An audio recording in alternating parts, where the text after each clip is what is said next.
eventually, when the report's finished, they would like to address the Aquifer Protection Committee and probably planning and zoning with the report.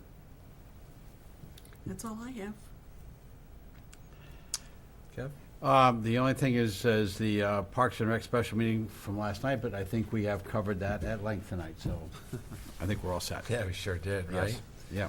Yeah. My quick report is to reiterate to the folks that might be watching this live, it's not going to do you any good to watch it next week when the storm's over, but there's a parking ban in effect for the snowstorm coming tonight. The schools are going to be closed tomorrow. We're going to do our best to get them open on Friday.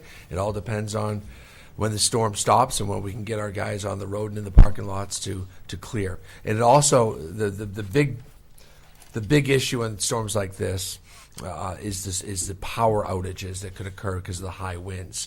If we lose a lot of power in town, we'll be less likely given a chance to open up the schools. So we're on hold with whether we'll be opening up a shelter or not. And again, it'll be all driven by the amount of outages we might have with this storm. They're talking 50-plus mile-an-hour winds with heavy snow that could be pretty devastating for tree limbs coming down. So more on that. We'll be making decisions about midway through the day tomorrow on things like opening up the shelter, a warming shelter, and we've done that in the past in this town. As we know, that's at the middle school. One floor is for those with pets. One floor is for non-petted residents of 7 towns. That's probably not the way to say it, Ann, huh? Non-petted people, people without pets. So no parking, and don't put out your trash cans. Take the trash cans back in the garage. If Thursday is your delivery day or your pickup day, we're going to do a double pickup on Friday. So those on Friday will still be on Friday, and Thursdays will move to Friday. If you're supposed to be recycled, then it'll be recycled. If you're not supposed to have recycled this week, it won't be. That's about all I have. It's been, we're coming out of the quietness of the holidays around town here. We've been busy planning the budgets for this coming budget season. This commission will receive the budget in form the first meeting in February. We spend the month of February going on that, and I think the first meeting in March is our deadline. So we'll have to probably at our next meeting start talking about dates to meet with department heads. We generally do that before our meetings. Sometimes we have a special meeting, but we'll have to start thinking about that in mid and late February of having the department heads coming before this commission. That's all I have for now. Could Yes, ma'am. Could I ask at the next meeting that you update us on the current budget status and shortfalls, whether or not we're going to have to be considering additional cuts? Did we go through that already? I'm just asking for an update as to how Okay. we're doing. I think it's Okay. been a month since we. So I can give you year to date and how we're trending. Absolutely. Of course, we were cut $1.2 million. We had already planned for $300,000. We've given 2/3 of that to the school to try to cut their budget by. I forget the numbers now. I think ours was $250,000 and theirs was $600,000, but somewhere in there it adds up. And we've gone ahead and cut drastically into budgets, and we've lost a few people through attrition, and we are not rehiring positions. So there's a few empty desks in town.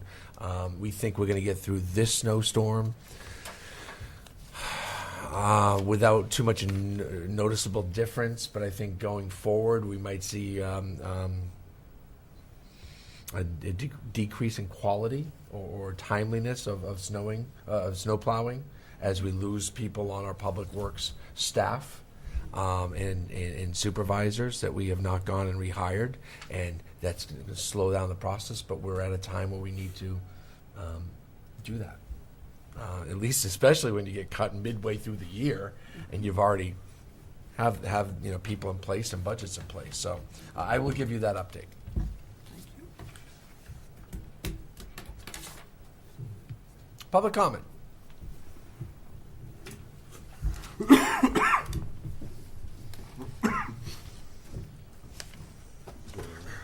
Berman, 178 Boston Post Road. If someone could just get me some answers when they have a minute on this bathroom park, $3,500 a year, does that include removing the trailer as well as part of the maintenance costs? And will this trailer be removed in the event of a hurricane? Does that have to come out of there per FEMA? Also, are we going to approach Mr. Greg Dubriel, owner of the Blackhawk, to get him some fresh water? Maybe he'd want to tie in. I know that's an issue down there. They've never had fresh water to wash their boat. They use the salt water. And are we going to keep the porta potties that are there now year-round? Will they come back in the winter for the people that use the boardwalk? I know I've used that in the middle of the winter time, and if our new bathrooms are seasonal and we're getting rid of the other ones, there'll be nothing at all. So I'd just like to see if we're going to keep those in the winter months when ours is gone. Thank you.